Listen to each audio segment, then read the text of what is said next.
Hello, hello, hello. Hello Philippines, hello world.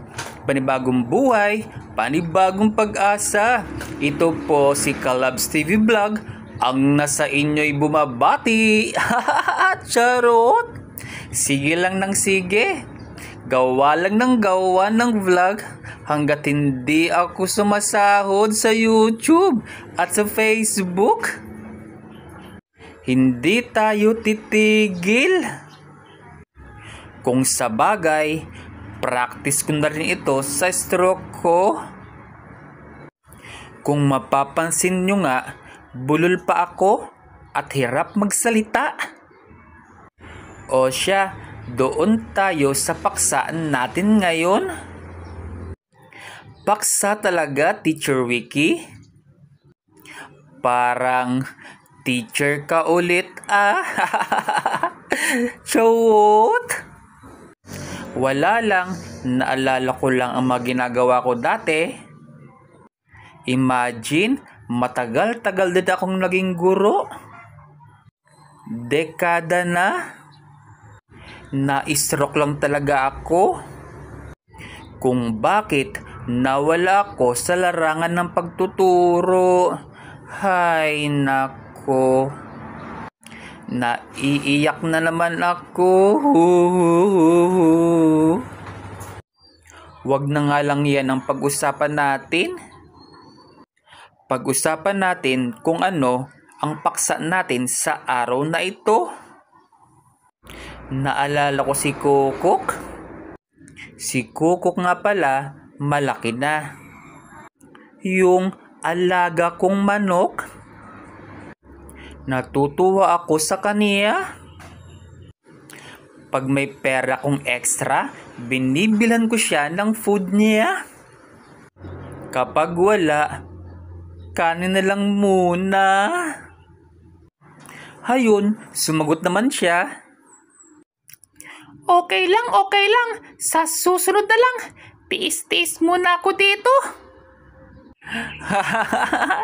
Diyos ko po, Rudy. Balik na nga tayo sa paksa natin. Number 1111. Tapat at plastic. Ang tapat na tao, konti lang ang kaibigan. Samantalang ang plastic, parang ang dami-dami. Bakit kaya? Kasi ang tapat na tao hindi takot magsabi ng totoo. Hindi sila nagpapanggap para lang magustuhan ng iba. Kaya konti lang ang nakakaintindi sa kanila. Pero tandaan, solid at totoo ang mga kaibigan nila. Pero plastic kayong ngumiti kahit hindi totoo. Sip-sip dito, sul-sul doon. Pero sa likod ng lahat, hindi sila lubos na pinagkakatiwalaan. Kaya sa huli, mas mabuting konti pero tunay kaysa naman marami nga puro peke naman. Number 2222. Chismosa ka ba? Narito ang mga kasong maaaring isampa sa'yo. Yung slander. Pagpapahayag na pasalita na nakakasira sa reputasyon o karangalan ng isang tao. Paninirang puri. 2. Oral defamation. Maling akusasyon o malisyosong pahayag ng pasalita na nakakasira ng reputasyon o entidad. Ugaliing bantayan ang sarili. Huwag chismosa o chismosa best. baka makulong ka pa. Number 333. Huwag kang mawala ng pag-asa. Kahit pa gaano kahirap ang sitwasyon mo, huwag kang mawala ng pag-asa. Ang Diyos ay makapangyarihan sa lahat. Kaya niyang baguhin sa isang iglap.